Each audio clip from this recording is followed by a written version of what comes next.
Le Seigneur dort alors que les flots sont en furie, alors qu'il y a la tempête, et le Seigneur, il nous est dit dans cet évangile, il dort très profondément et les flots ne le réveillent pas.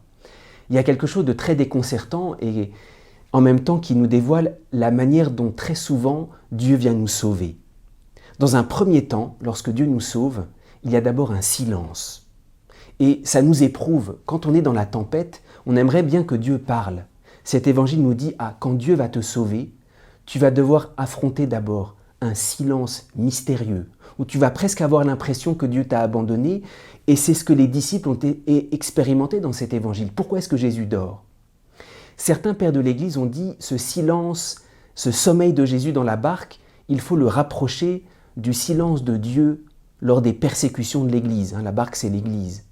Et plus encore, il faut rapprocher ce sommeil, ce silence de Jésus lors de sa passion, au milieu de cette immense tempête où les disciples étaient déconcertés, les disciples ont fui, Jésus est entré dans un silence.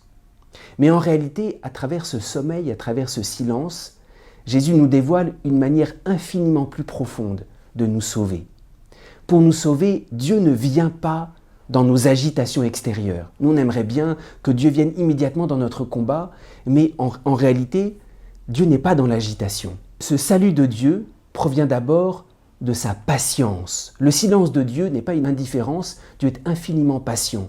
Il prend sur lui toutes nos luttes comme dans la passion.